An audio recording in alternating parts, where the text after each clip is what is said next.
It is back to school time, and back to school time can be a lot for families, especially if they start to recognize the signs of sensory issues in their kids. They notice that their child gets easily overwhelmed by transitions, new environments, and really struggles to stay calm and regulated. And these sensory struggles aren't just happening for a few families here and there, but today, as of today, 1 in 6 kids have sensory processing disorder, also known as SPD. And they're navigating these challenges every single day. Their nervous system struggles to filter and regulate normal, everyday input, and so they're left in a near constant state of sensory overload. Sadly, pediatricians and different healthcare providers can sometimes brush off a parent's concerns and just say it's a phase, or let's just wait and see, just deal with it. But the truth is, early intervention matters so much for these kids, and even more importantly, that intervention has to address the root cause of SPD. Not just hand parents a bunch of workarounds that might help a little bit but aren't sustainable. So let me share what we see. Like I said, SPD affects a staggering 1 in 6 children, and those numbers keep rising. And despite how common it is, it's still frequently overlooked or misunderstood by many healthcare providers. Now, SPD often shows up alongside other things like autism, autism spectrum disorder, but they are distinct conditions. A child with sensory challenges might have completely age-appropriate skills in some areas while struggling with sensory-based difficulties in others. So, let me walk you through what's actually going on and what's actually happening. First, let's talk about the most common signs of sensory processing disorder.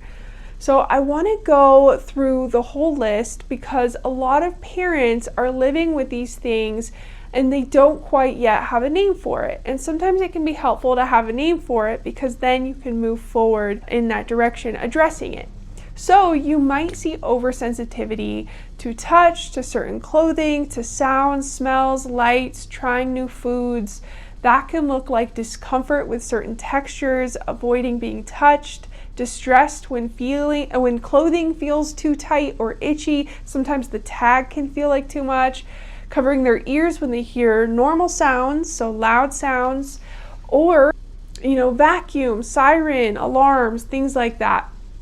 On the flip side, some kids seek sensory input, constantly touching objects, looking for strong sensations, engaging in rough play, and others avoid it, pulling away from hugs or getting distressed by things like haircuts and teeth brushing. You might also notice difficulty with fine motor skills, buttoning clothes, using utensils, writing, trouble with gross motor skills like running or jumping, riding a bike. Balance and coordination can be off too. Frequent tripping, falling, just seeming clumsy, poor body or spatial awareness, where they have a hard time knowing where their body is in space. So they bump into things, bump into people. Some kids might get overwhelmed in crowded places like the mall, the park, or a birthday party. Many have a really hard time transitioning between activities, so you see meltdowns or anxiety when it's time to switch gears, and a lot of these kids might have frequent emotional outbursts and tantrums in response to sensory overload. And it's not because they're bad kids, their nervous system is overloaded. And they have a really hard time self-calming where they need help from you to back down. You might also see hyperactivity or the opposite, where they're really tired, depending on what input they're seeking or avoiding. So trouble sleeping because of those sensory sensitivities, a poor attention span, easily distracted by everything around them. And those repetitive behaviors, those repeated motions or actions that are actually a way to self-soothe and manage all that input. So now let's talk about what's really going on with the nervous system in SPD, because sensory processing is actually a 3-part process. So first, there's the sensory input that comes in through the sensory nerves and the sensory part of the spinal cord. So reading information from both the inside of the body and the outside environment. Second, the brain, the central nervous system, It has to process and interpret all of that information and decide what's important to pay attention to and what should get filtered out and essentially ignored. We're overloaded with 2 trillion bits of information every second, and so that nervous system is taking all that in and filtering what it thinks it needs to filter. And so third, the brain and the nervous system then send information back out in what we call actions or impulses to the different parts of the brain and body so that they can respond and react. So here's the problem. When those sensory pathways going into the brain are altered and interfered with, the brain ends up receiving bad information. And bad information leads to poor interpretation, which then can lead to inappropriate actions and responses coming back out.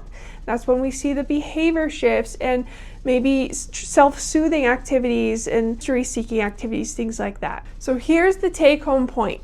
This is a neurosensory communication and connection problem. We call it subluxation in chiropractic, but really it's nervous system dysregulation. And once parents understand subluxation and dysregulation, that's when they finally understand that that's really a root cause issue of SPD. So why are sensory issues and subluxation so hard to find and make sense of? Well, first of all, other providers are not trained to detect subluxation. They just don't have a strong understanding of SPD and neurosensory function as a whole. But no traditional medical testing and not even other movement-based therapies or things like that are designed to find and detect subluxation, which is basically just tension holding in the system, stress, and nervous system dysregulation in this very specific way that pediatric chiropractors are trained for. And you want to make sure you're going to a chiropractor that is trained in a specific way. So that's the piece I want you to hear. The root cause of SPD escapes most common medical testing. Here at our office, we do have neurological insight scans that are literally designed to help find that subluxation and nervous system stress and see exactly what is going on with your own eyes and what's driving your child's tantrums, meltdowns, or sensory struggles. So if you feel like you've already done months or even years of other therapies, it's not because these things are bad, it just means there may be something else going on as well. And so,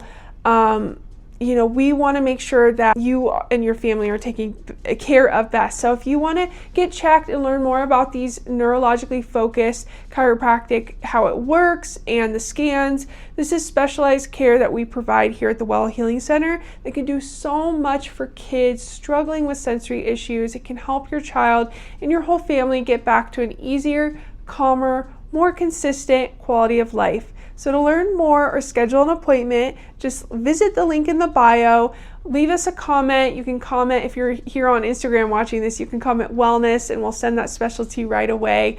Or send us a DM and we'll get connected to you right away. Thank you so much. See you next time.